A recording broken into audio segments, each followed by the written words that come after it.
and get into our discussion. So Wasim is a 9-year-old boy who is currently in 3rd grade.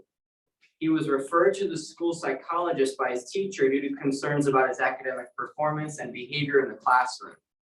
Wasim's teacher reports that he struggles with basic reading and math skills and often appears distracted and unfocused during lessons. Additionally, Wasim has difficulty following classroom rules and frequently interrupts his classmates. Personal history. Wasim was born prematurely because he was birthed only 7 months into his mother's pregnancy. During his infant life, Wasim was abandoned by his mother even before he was completely weaned from her. This forced his father to look for a babysitter. For a long time, Wasim experienced a lot of difficulties trying to meet the minimum threshold for admission into sequential class grades because he always trailed among the last 5 candidates in any class. This was witnessed from his admission into the 1st grade. His parents reported Wasim hugs strangers in public settings and has difficulty with daily living, hygiene skills, and fine motor skills. When Wasim communicates with others, he uses make-up words that others couldn't understand. So he really does not have any playmates. Family history. Wasim is the oldest child in a family of 3 children. His younger sibling is a girl, Sophia, age 9 years old. The youngest child is also a girl, and she is 3 years old. Among his siblings, Wasim is deemed to be the child who has experienced the most difficulty in learning and social functioning. There have been no vivid or confirmed reports of intellectual disability among any of Wasim's family members. His family is a middle-class family, but also hails from a background of child neglect, with many of Wasim's relatives having been abandoned by their parents at an early age. Wasim's parents are no exception. The degree of attention they give Wasim is inadequate because little attention is paid to Wasim's slow intellectual development. In this regard, I think it's Wasim is left to live with this condition alone.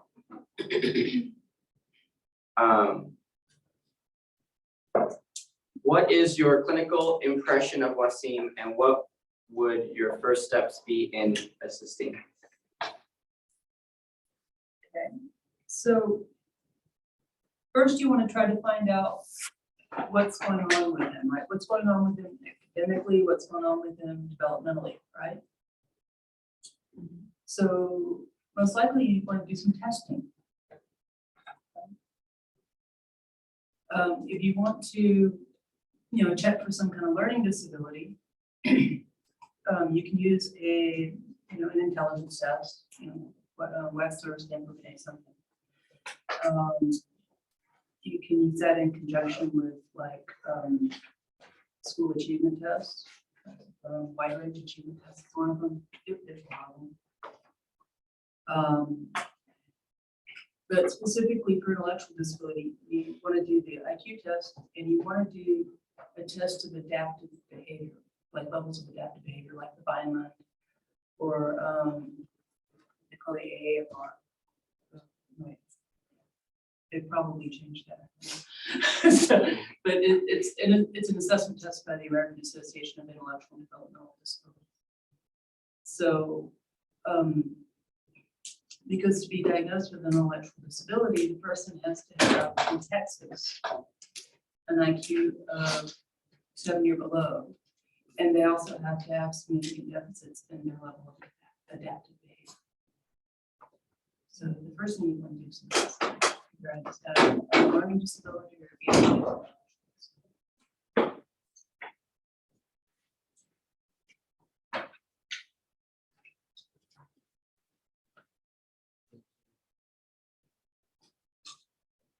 Okay. And I know you may have mentioned some of this already. What assessment might you use in your session to support Wasim? Yeah, so, like I said, IQ tests,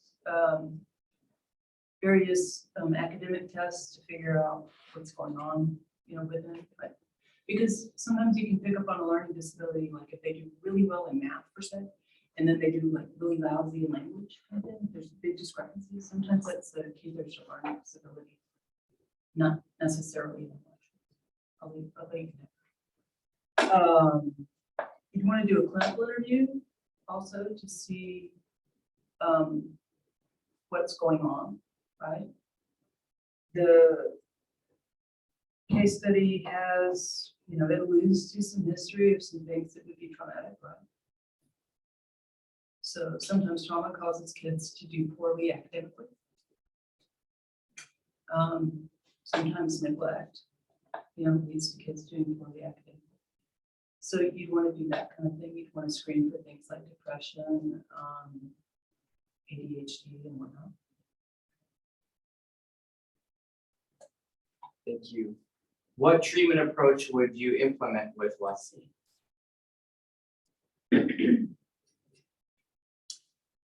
So, see, that's an interesting question because you don't really treat IDD. Okay, you put supports in place. So if he's found, because it's not like something you can cure, right? So if he's found to have an intellectual disability, you'd want to see what kind of supports his family needs or wants, or is willing to access. In Texas, there's some programs that offer supports for things like housing and medical and dental and specialized therapies and things like that. And the waiting lists for them are decades long. So if he's 9, you want to go ahead and get him on those wait lists because he's going to need those services when he's like 30 or 20.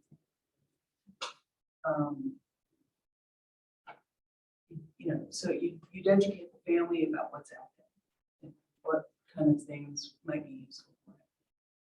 If he's found, one of the other things we want to screen for is autism. So if he's found to have like trouble learning or whatnot, you might want to hook him up with somebody who does ABA therapy, help teach him like basic skills.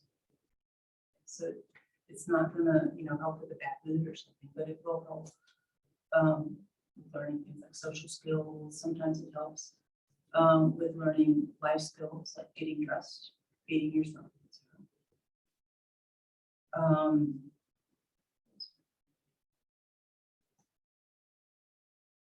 Right.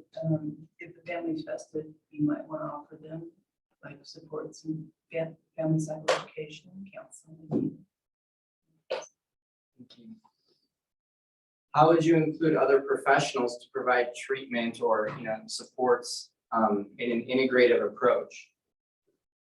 So I just touched on that one because there's a lot of subspecialties, right? So a lot of times people who do end up having an intellectual disability, whatever caused them to have that disability, sometimes also impacts things like their motor skills, right? Which may be why it's hard for them to be themselves or care for themselves. So a lot of people with ID also get referrals to things like occupational therapy, physical therapy, speech therapy. As I mentioned before, applied behavior analysis, which is ABA. For that, you find a specialist. They're licensed now in Texas, so now they're licensed behavior analysts. But you want somebody who's board certified behavior analyst as well. So that's just some of them. You want to hook them up with the special ed department at the school if he's not already in it. Right? You want to get the school district to do that ARD and find out if he qualifies for extra help at school. Because if he's feeling better about how he's doing at school, a lot of times that helps with behavioral problems. They tie in together. Thank you. What resources might be helpful for Leslie? Again, I just mentioned them because the resources go with the professionals a lot of times. I'm trying to think. I'm not sure they died during the pandemic. There used to be like an autism support group in town if he came out to have autism, which provided support and for people with autism and families. But I'm not sure if it survived the pandemic or not. I haven't looked it up. There are things like Special Olympics. There are things like Miracle League. These are for socialization. wonderful activity. Where I work offers service coordination, which is kind of like case management. What they're doing is they link the family and the clients to needed supports and services, and then they monitor them. So a lot of times families find that helpful.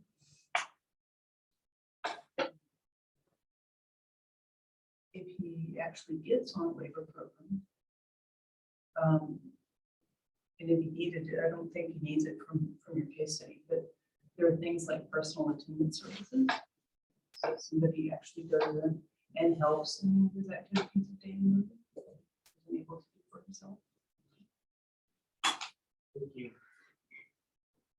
What suggestions do you have for novice helping professionals to be mindful of clients with an intellectual developmental disability? It's not one size fits all. Okay. Because to get this diagnosis, you're dealing with somebody, they could have an IQ as high as 70, which is just 2 standard deviations below the mean, right? Down to something so low that's not measurable. That's usually, they lump that all into profound ID, and it's 20 or less. There's all sorts of genetic issues that can lead to somebody having an intellectual disability.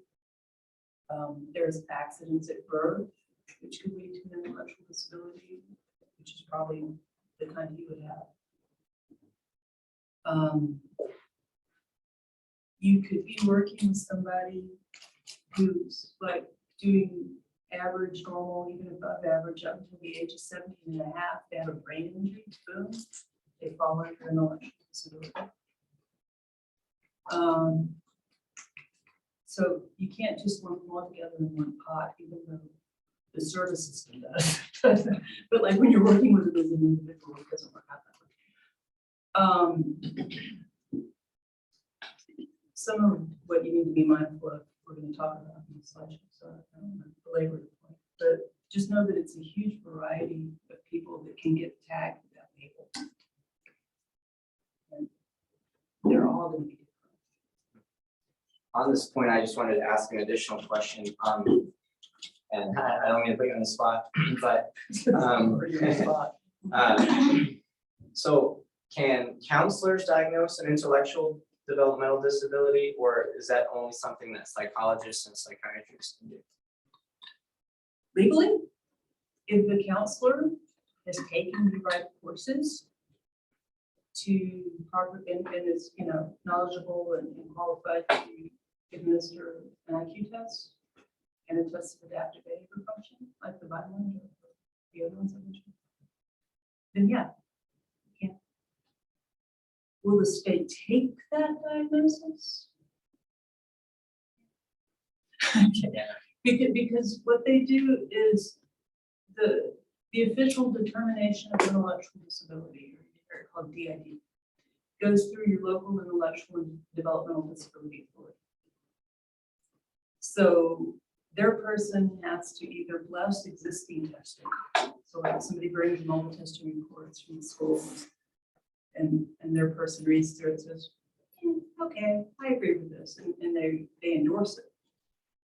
Or it's somebody contracted to that intellectual developmental disability authority who does testing for them, or they have an in-house employer. We've got a combination of that. So for it to be, official IDD and get services, through the state and waiver programs and all that, it has to tie back into the local intellectual disability. But can you, like in private practice, school district, or whatever, can you diagnose it? As long as you have the proper training, otherwise you get in trouble with the license. Because none of these things are projective tests. What are some cultural considerations for treatment or adding services regarding Wasim? So you're basically going to be the same as for anybody else you do, right? So look at the family's culture, where they come from, what's important to them, right? If they accept, if he turns out to have a disability and the family's accepting of that, you add in the layer of disability culture onto that, if the family buys into it. Some things out of your case study that you want to take into consideration is that there seems to be some kind of history of neglect or lack of engagement with those who are different. Right? And so that's going to impact how he does. Because a person with disabilities, in any kind, intellectual or physical, tends to take up more time, right? They need more supports than your person who doesn't have a disability.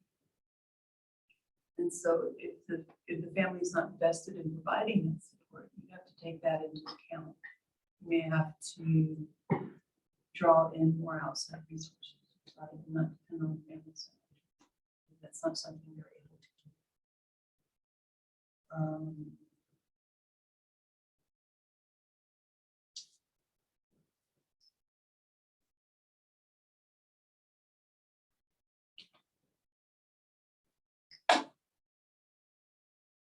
You're going to want to also consider the impact, especially if you're having to be doing family counseling with this unit.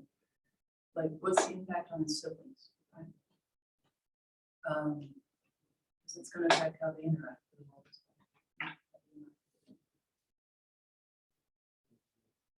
What questions do you all have? I have a question.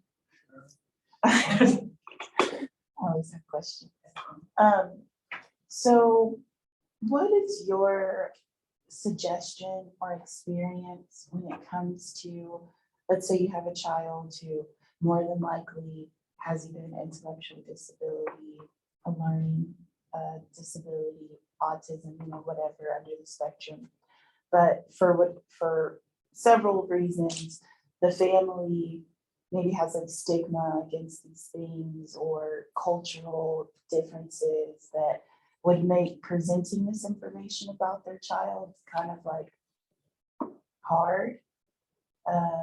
How would you approach that with a family who maybe won't be as accepting to hearing that their child has autism or their child has a learning disability?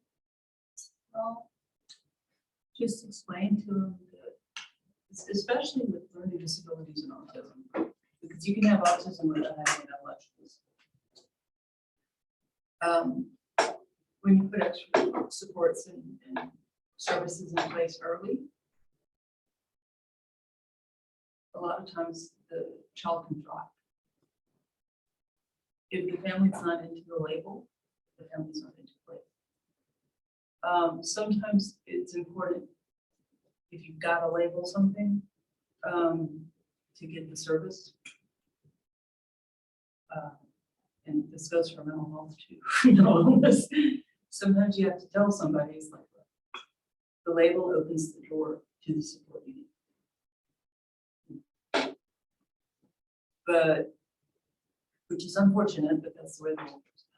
So you can just, talk to them. It's like, okay, we noticed that Susan, seems to get easily overstimulated in loud environments. Do you think we could try doing this? It might help. Instead of saying, I think your child Susan has autism and she can't handle noise and chaos around her. so just, address it from what you see as the issue. Oh, I see. Thank you. I had missed a question earlier, I'm sorry. In your own profession, what personal example can you share regarding clients with symptoms of intellectual developmental disability? It's too big a question. So, like I said earlier, they're all their own person. Sometimes, in reference to your question, actually getting a label can be a relief. Way back when I worked in the psych hospital, I had a lady come in, because I was doing screenings. Had a lady come in, she thought her, just a little kid, she was 9 or 10, maybe 8. Okay. And she thought her child was psychotic. So she's bringing her to the psych hospital. And I asked her why she thought her child was psychotic. She says she keeps breaking all the eggs. What does she tell you when she breaks the eggs? She says she's looking for the chickens. Now, happily, Mom had brought paperwork from the school with her. Mom wasn't very well educated, so Mom didn't know what the papers meant. So I looked over the papers. It was an IQ test, an adaptive behavior, summary, and a referral to what I was in Louisiana. So what the Louisiana called at the time Office of Mental Retardation. We don't use the term mental retardation, but that's what that was. Mom didn't understand that didn't mean her child was mentally ill. So I explained to her that it just meant that her child could get extra services at school. Her child could get extra support. It meant that her child was going to learn things more slowly than others in many cases, right? That mom left the session very relieved because now her child wasn't crazy. So you don't ever know how the parents going to react to their child having a diagnosis. In this case, she just literally didn't understand. She just thought her child was mentally ill because she was acting in ways that were a little bit different than most kids would act that. People with IDD get hold jobs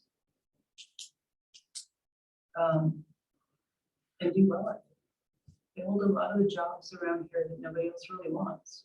You know the guys who pick up the trash on the highway? They have IDD. They have a contract with TexCHIP. So those guys you see in the little white pickup truck wearing the vest on their feet, they all have IDD. I probably just outed. But I'm not going to tell you what their names are since they have a lot of the people who do janitorial work. Right? These are jobs that a lot of people, other people don't want to have. These guys are happy to have them. Some of them have better jobs. I'm just giving you 2 examples of the contracts at the center administrators. They've got a job training program over at the Army. So they've been in all sorts of different jobs, whatever interest. So they can learn to do restaurant work or I'm not sure who else came up. So they're not like cast off from society. A lot of people who get IDD services have IQs well above 72 because there's a category called related conditions. And if you had one of these things show up and get diagnosed before you were 18, and that's the other thing about IDD, that those test results and the evidence of impairment has to be evident before the person's an adult. So before they're age of 18.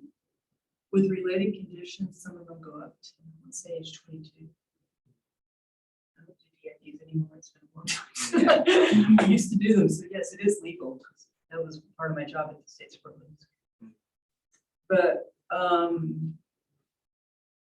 so if a person has cerebral palsy, they could qualify for supports and services under that. Epilepsy, if it's really, really bad case. Things like muscular dystrophy, spina bifida. So some physical things that sometimes are bad enough that people require lifelong supports. So the physical health condition is causing them to need the same kind of support as somebody who has the lower IQ. So in Texas, they qualify for IDDs. So we've had people like with graduate degrees and beyond getting services in the IDD. So that throws people off too. Oh, well, you must be stupid. They're not stupid, they just learned it. Thank you. Any other questions? Anything else you'd all like to ask?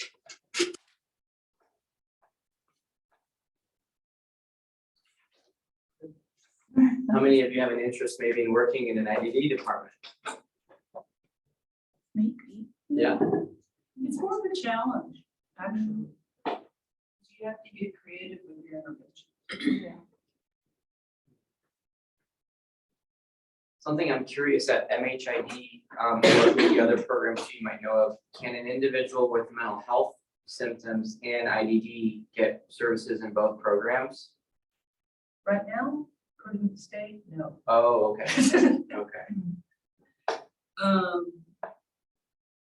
It depends on how they bill it. So the state makes you pick a primary diagnosis.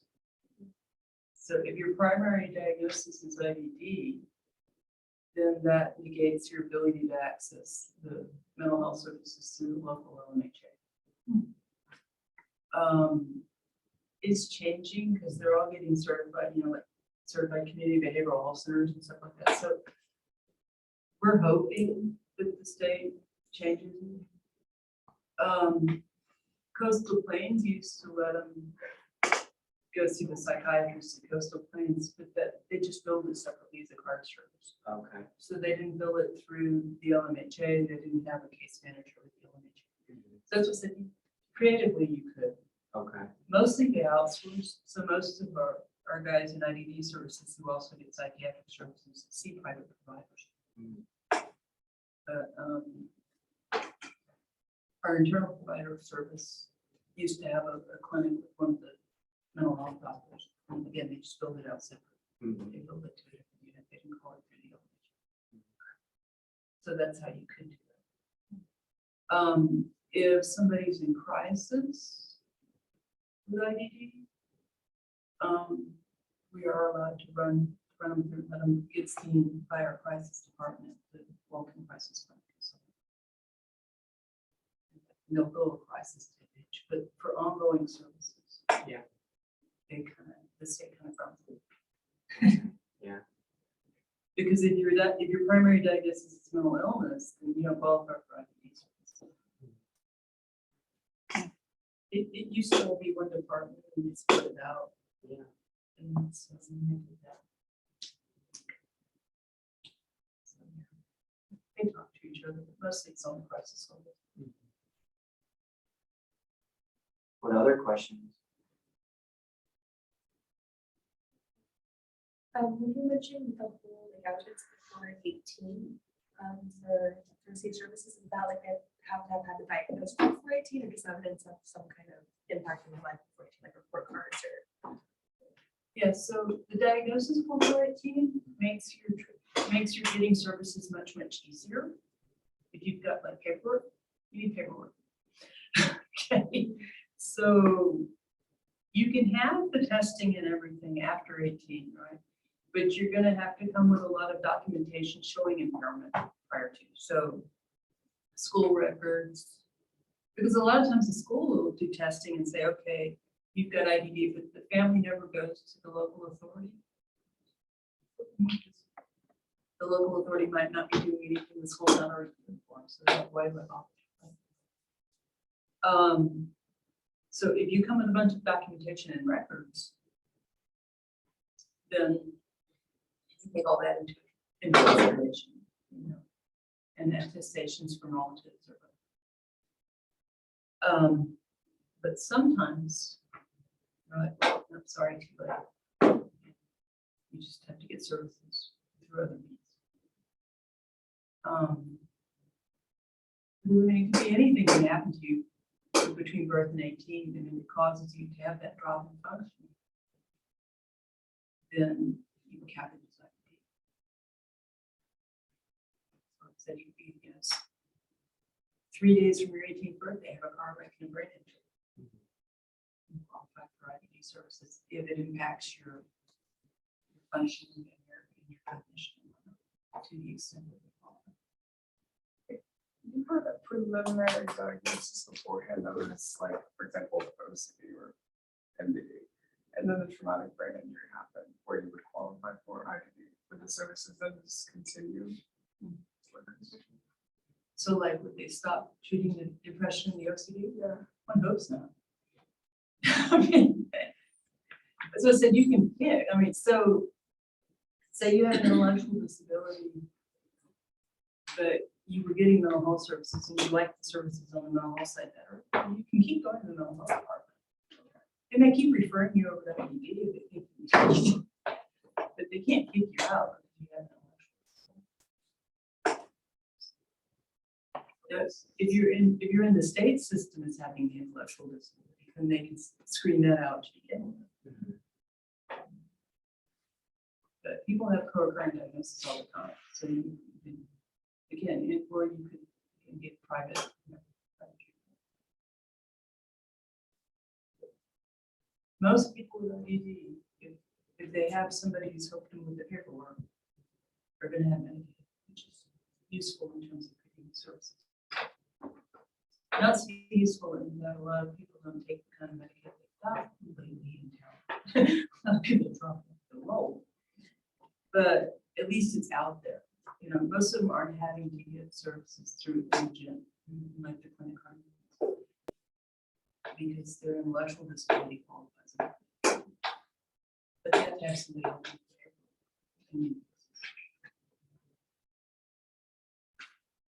I don't think that might be able to. You have to do it. That's for sure. You need assistance for those things. And social security paperwork is it's complicated on purpose. Generally, but well documented, they don't get as much, you know, blowback on getting the benefits.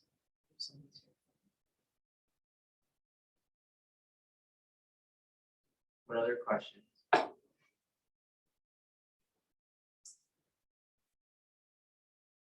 There are no student questions. They might not go to their local authority if like the school is already providing the services that they would be provided. So does that mean that the diagnosis, like, is it formal until they take the documentation from the school to the local authority?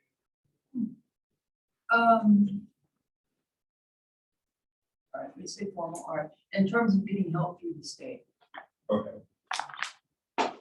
So if the school psychologist says they have IDD, and, you know, does the testing and so forth, then, you know, it doesn't mean that they don't have it. If the local authority. But for them to get into the programs like home community-based services, there's many other programs. I mentioned that these really long waiting lists. So there's programs for deafblind multiple disabilities. There's one called Texas Home Living. There's one called Home and Community-Based Services. There's one called CLASS, and I can't remember what the acronym stands for. But they all offer, you know, different extra levels of support to humanity. The Cadillac one is home and community-based services because it does housing. There's also things called intermediate care facilities. The States for Living Center is one, but it's an institutional one. There's also like group homes in town. They're called intermediate care facilities. You need Medicaid for, but you don't need to be on the waiver. They don't have the decade-long waiver. So to get into any of those kind of things, your local intellectual developmental disability has to bless the diagnosis, or we don't. Just to live your life, or to go to Center for Autism and Related Disorders, you know, for ABA treatment, or any of that. No, you don't have to go get it. The stamp of approval.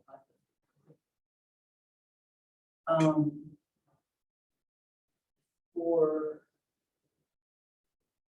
IDD crisis services, they prefer somebody has the stamp of approval, but they don't require it if there's enough evidence to show that the person has had some kind of IDD.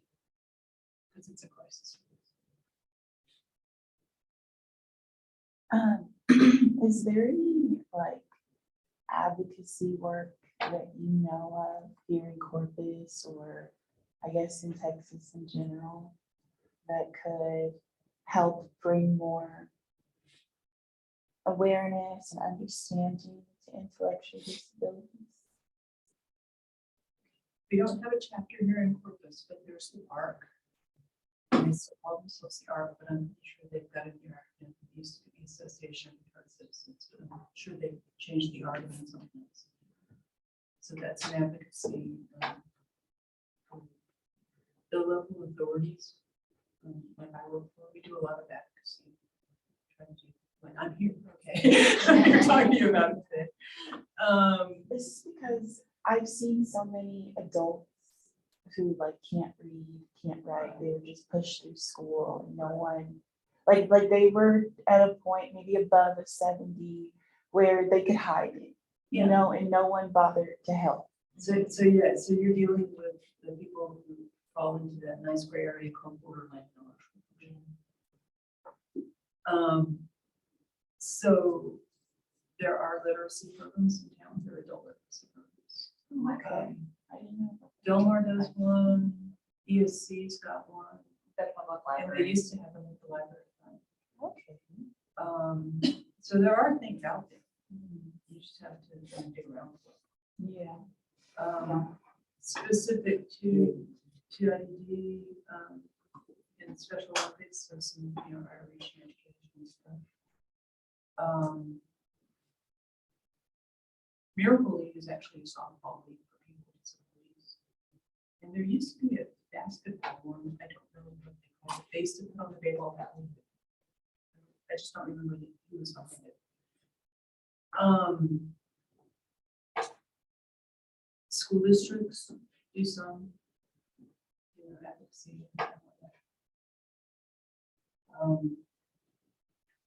If you have a child and they're under the age of 3 and you suspect an intellectual disability, or the doctor's told you they've got one because they've got some kind of genetic, whatever, any kind of developmental delay, I strongly recommend that you try to get them into early childhood intervention services, or ECI, which is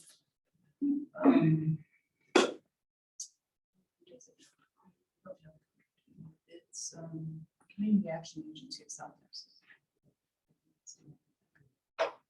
If I'm wrong, I apologize. They had it for a little while.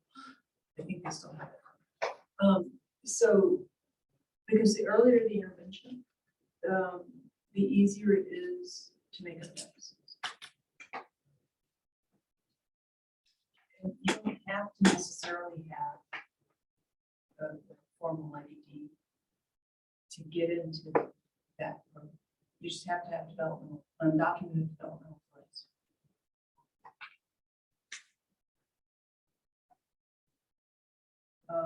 I was a pre, my hand-eye coordination is still iffy, okay? To be fair. But it's, you know, I don't have an intellectual list. And I don't think ECI existed when I was a kid. But my parents, because my mom was trained as a teacher, she sat down, you know, and we actually had to practice motor skills. So to this day, if you play cats with me, maybe, a lot better. But it's just, you know, some things, the earlier you address them, you know, you can like make up for it. In your case presentation, the neglect, they've done studies. Okay, usually I talk about this in trauma-informed care stuff.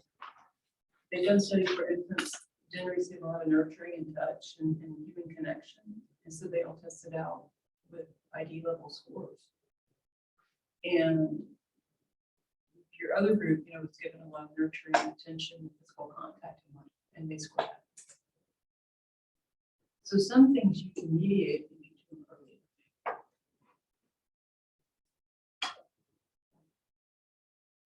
So early intervention is if you have a suspicion, even if they don't have a label, let's say that the child's born early, or, you know, it's had some kind of illness early on birth, and they like lose their usually learned skills. Kind of thing. If they're before the age of 3, try to see if they qualify. That consists of physical therapy and occupational therapy, things that can help boost that kid. Maybe later on they don't need. What kind of services would you recommend someone who didn't receive the early interventions or perhaps didn't have a diagnosis? Or, I mean, yeah, sometimes early interventions are some mitigate everything. So that's why I said we need to do assessments then to figure out where the needs are. So if the person's having trouble with speech or language comprehension, things like that, speech therapy. If it looks like a motor skills problem,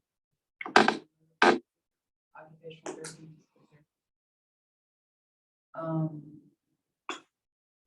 If it's a psychiatric issue, so there's a lot of co-occurring stuff, psychiatrists, counselors. And then the things like ABA therapy that teach, what they're doing is a lot of discrete learning problems. You all have to study applied behavior analysis. So it's mostly in psychology. So what they do is a lot of discrete learning trials, and they're hopefully providing positive reinforcement on the task at hand. So it's kind of a specified way of teaching somebody a skill or behavior.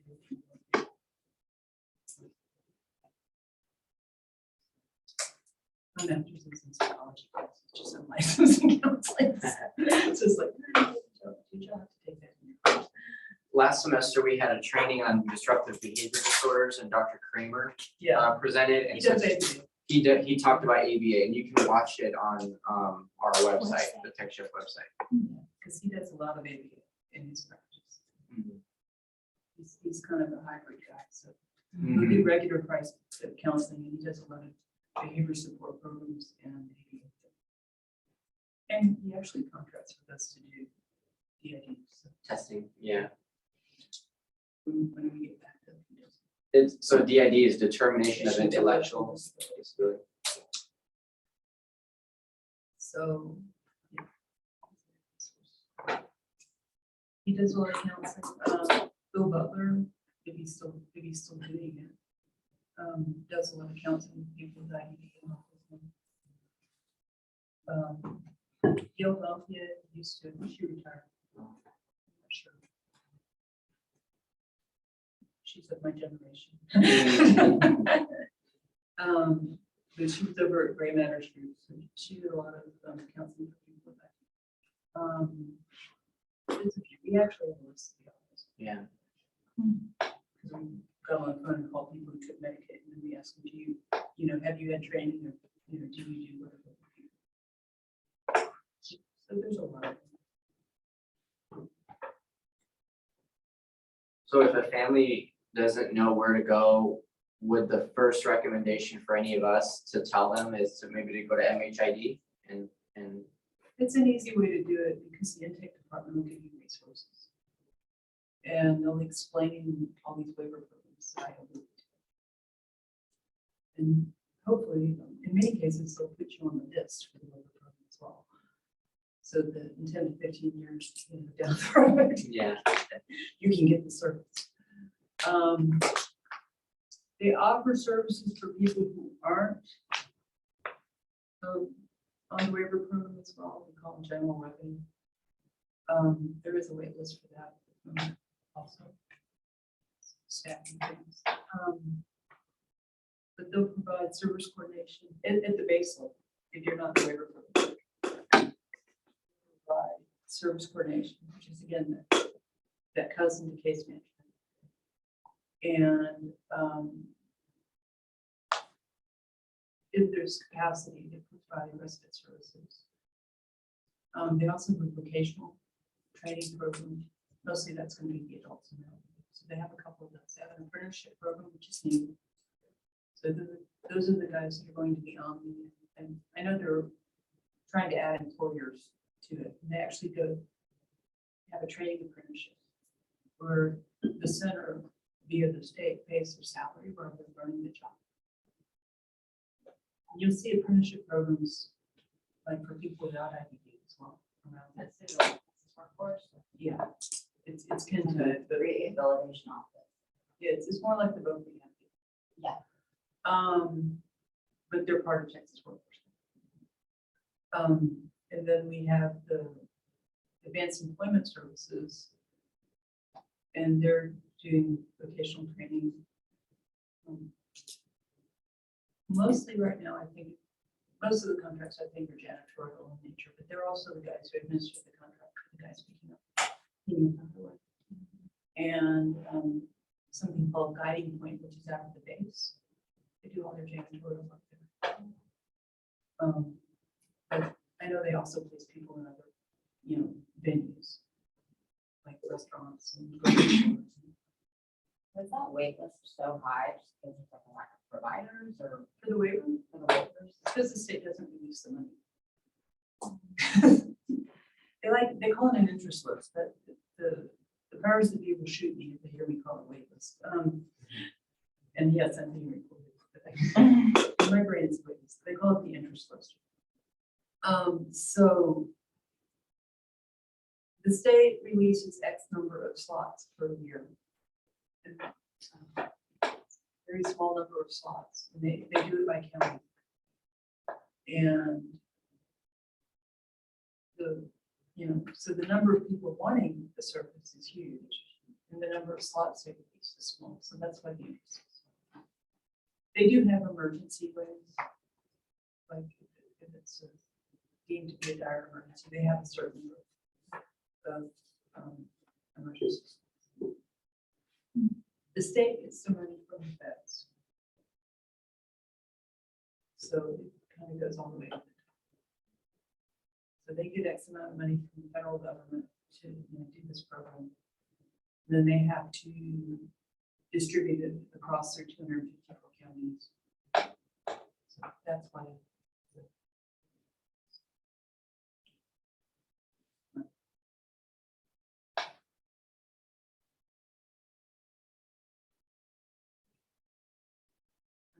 It's a social service.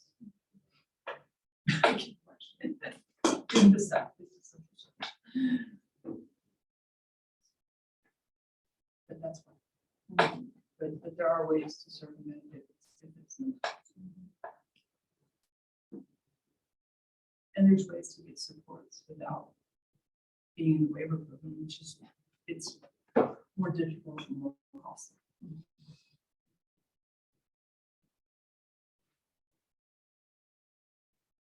So the family has needs. It's not as big a shop. If the family doesn't have needs. Is there a disproportionate amount of people that with IDD that are lower socioeconomic versus? The person themselves is probably going to be in a lower socioeconomic class because they're usually not going to get a high-paying job. Right. You Right. know? Right. I mean, the family, The but that's where family they come goes from, all over. goes all over the place. Yeah. Because there's so many different things that can help. I guess if you have like a birth defect or something. Yeah. You'd probably have better like prenatal care. Sure. If you come from a better family, so that maybe that would even like lower their number of having kids with intellectual disability. Yeah, I mean, it's. Or they could get because genetic tests and see if something's Yeah. wrong and abort the baby before they even have it. They have some other resources. Although you can't do the second option you just said. Not in this state.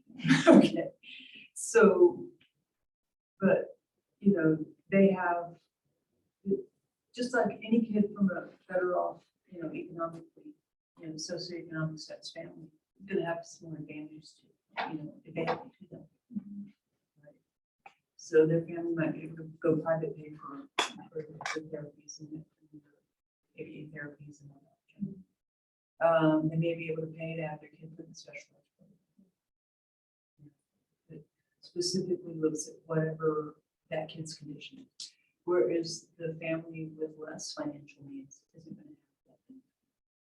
But that would be the same thing if you had a kid of normal intelligence who decided that they wanted to be a professional dancer. You know, the family with means would send their kid off to be a special ballet camps or something, and you know, whereas the family with fewer economic means might be stuck with whatever was offered through Parks and Rec. Right? So it's the same disparity, whether the child has a disability or not. But kids with disabilities cost more money because they have all these, you know, specialized needs. You know, even if you've got insurance, co-pays for co-pays. Anybody ever have to go to physical therapy? Like hurt yourself and have to go to physical? You went your insurance, you know, okay, so my insurance pays as much and they still flat with a bill for $100 and something. It gets expensive, right? So imagine that with a kid who needs these services. A lot of them, though, are available through the school district. If the kid gets classified in a school district setting, then the school is required by federal law to provide a lot of specialized services, no matter what the kid's ability to pay or their family's ability. The trick is getting the school to do it. Does it help sometimes if families get rejected by the schools to maybe seek testing outside?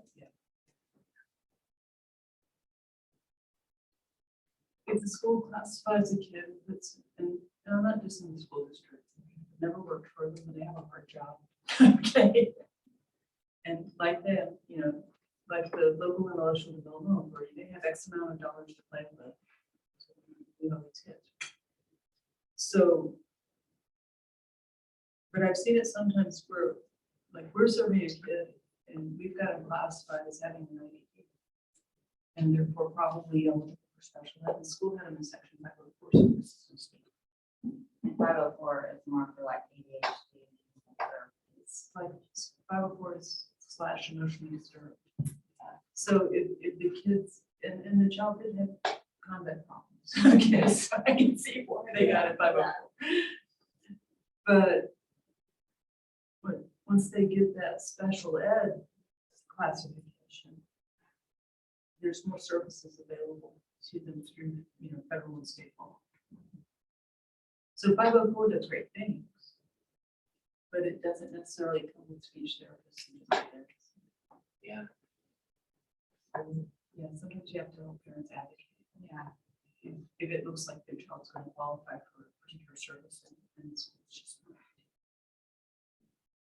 It seems like a lot of that would depend on the parents' willingness to advocate. And also sometimes like the school wants to give the kid the service, because I've had this happen. And they were even willing to go to the home and do the service because the kid wasn't into staying at school when she went. And the parents wouldn't let the school in the home to do speech therapy and so on. So it can go both ways. Yeah. That's why I said the school districts have a rough job. Talking about it. Right. So just a lot of dynamics.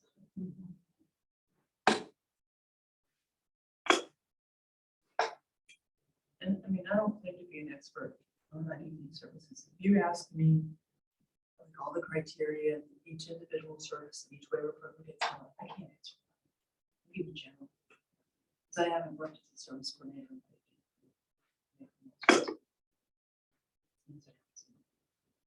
I know I worked as a service coordinator for Superior Health for 11 years. Yeah, you so, know, so you know the waivers, but well, not anymore. It's been so long, and there's numbers and yeah. acronyms and all that kind of stuff. But I do remember getting a lot of calls just from parents that, you know, just wondering about. So that's just another option, like for people that have clients with IDD. A lot of the insurance, not all of them, but a lot of the insurance carriers have specific programs within the insurance company, within managed care, to provide service coordination services to their clients. So they can tell them, oh, this Johnny qualifies for this waiver or this whatever, and, you know, send them to the right place. And the insurance companies and the local authorities they play together. Okay? Yeah. They're supposed to. So they work together on behalf of the client. So somebody could conceivably have service coordination through their MCO and their local authority. In a perfect world, those two would kind of talk a little bit. Well, that's Two what service service coordinators. they do sometimes. Yeah, They used to have quarterly meetings to yeah, try to make everybody communicate. Because there's a lot of paperwork that has to jive with, like, on each end to make the service happen. COVID kind of messed up the meetings. I've had a few since.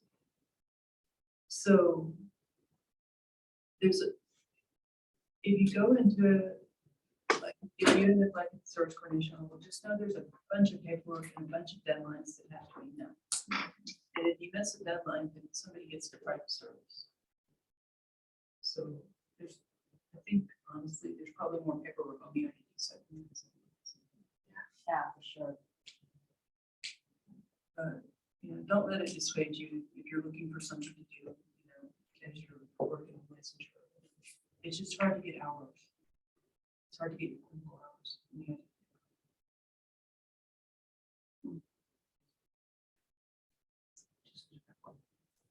Because they're gonna want.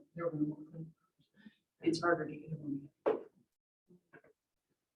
How many people work in your program? Like, what's your department look like? How many staff do you have? So the transition support team right now consists of 2 part-time case managers, 1 full-time coordinator, a program supervisor who splits this time between IDD crisis and transition support, and a part-time registered nurse. And we cover 17 counties for a bit of an anomaly for this. And mostly we're doing educational things, advocacy. We do case consults. So that's why, you know, you give me a case presentation paper, I'm like, okay, fine. Because that's what I'm getting from the service coordinators and provider agencies.